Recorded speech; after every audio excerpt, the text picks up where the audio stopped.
All right, good evening, my friends. This is about predictions tonight. I've seen everybody's 2023 predictions, and I pretty much disagreed with every list I read, so I decided to write my own. And this is my Substack, and I just wanted to use this just to try it out. I don't really plan on using it a lot, so. Anyway, 2022 was certainly a year to remember, or maybe it's a year to forget, I don't know. A few things came out of left field, mostly FTX imploding. A lot of people, well, I was blindsided by this, but some people did think Sam Bankman-Fried was a gigantic fucking fraud. And I don't think anything consequential is going to happen to him at all next year, but we'll see. The Mar-a-Lago raid also was pretty crazy and pretty much unprecedented. So, I mean, again, that's a problem because it sets a precedent, and who the fuck knows now. Anyway, here are some of my, I don't think they're insane or crazy predictions, but some of them seem common sense. Let me know your thoughts in the comments below. So it's pretty much nobody's, it should be no surprise to anybody that the United States is in late stage empire collapse, which will continue and accelerate. Despite what the lemming media says, the economy sucks. I know this, you know this. My job is safe, though, I think. There is inflation and shrinkflation everywhere. So in 2023, inflation will get worse. And the new omnibus spending bill that the loser Republicans capitulated on will be partially to blame, but they got one final fucking cash grab out of it. Should have closed that paren, you noob. Nothing significant will happen to the deep state assets of the FBI, CIA, or DHS, among others, for the obvious Bill of Rights violations on mainline social media sites, or Hunter Biden for that fact as well, because apparently he had a role in COVID, and of course he's involved in Ukraine corruption. There may be some Republican hearings, subpoenas, but other than that, only chatter on new tech media will continue to be demonized as racist and homophobic for some reason. There really aren't any Hitler memes in the Doggo forum on Gab, but hey, can't speak for the whole site. Congress in 2023 will pass no meaningful legislation. That's a stretch, right? There may be some subcommittees and hearings on the border crisis, the inflation crisis, the debacle that was Afghanistan, but no diversity hire of the Beijing Biden administration will be held accountable for anything.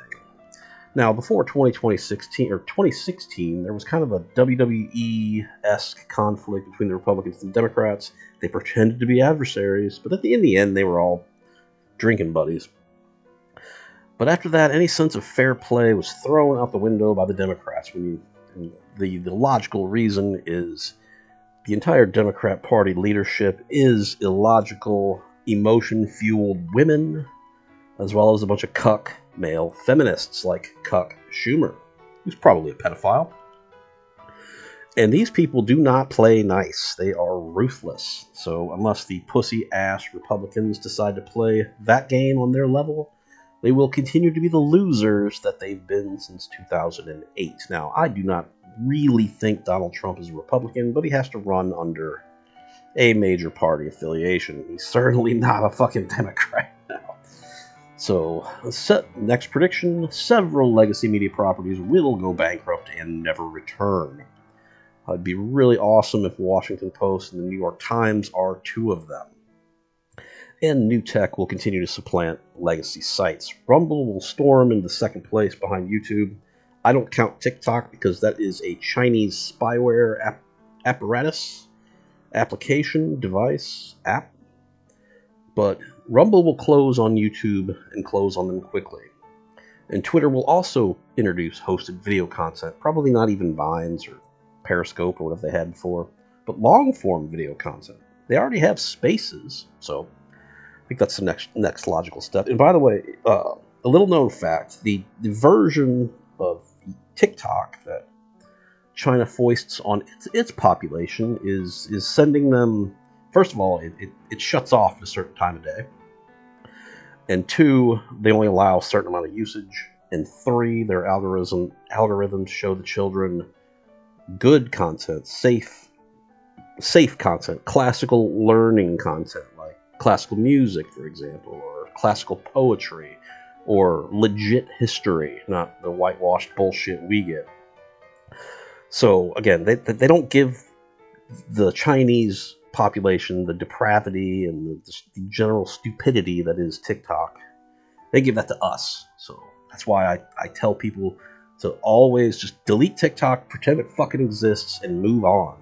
You don't want to give the Chinese Communist Party anything on you. And Twitter. Okay, so oil prices will continue to rise, and gas will again be $5 a gallon.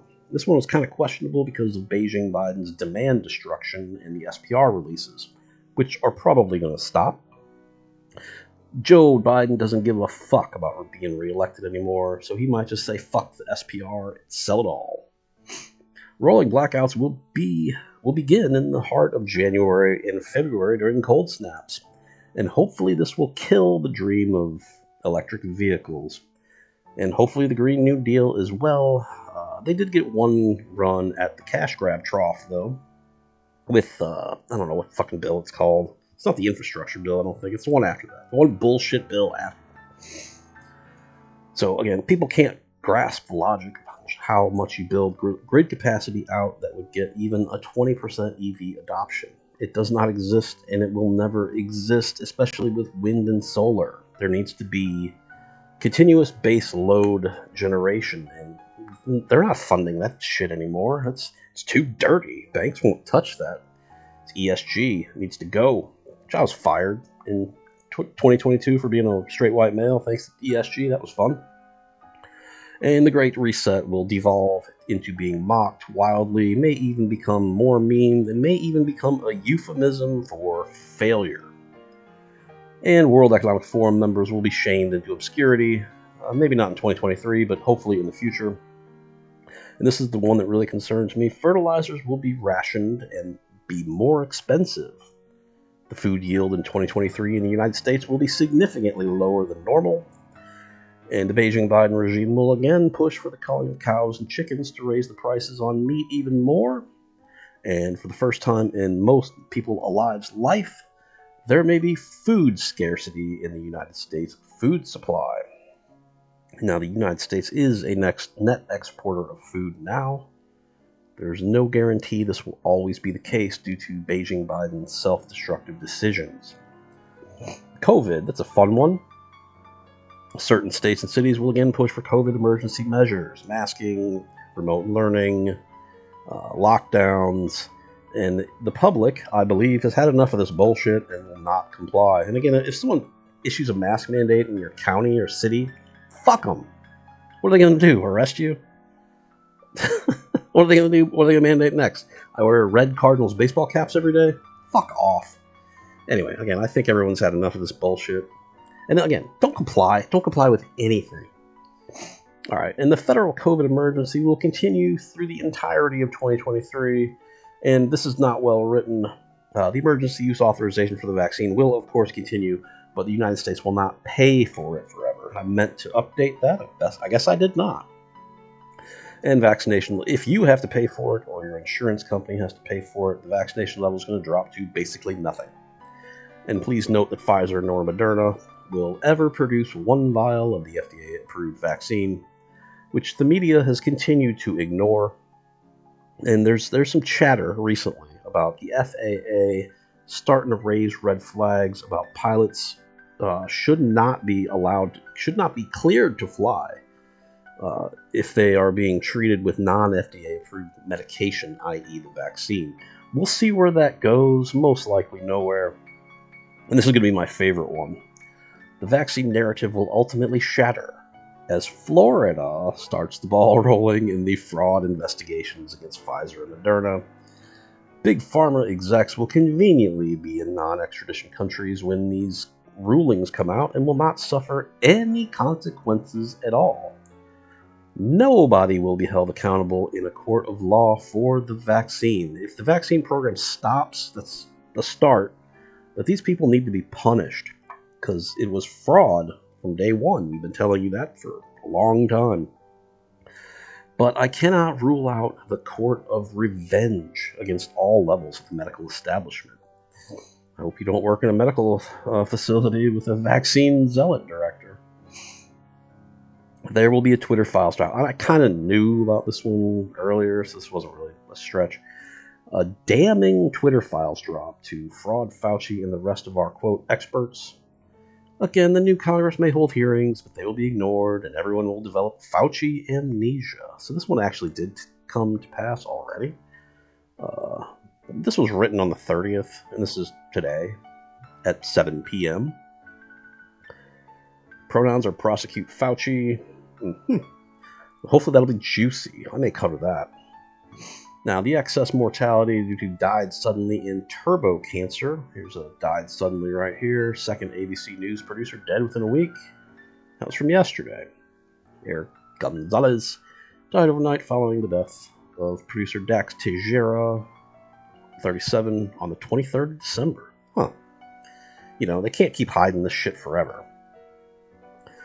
I mean, the experts don't know what the fuck's going on. They do, they just can't tell you.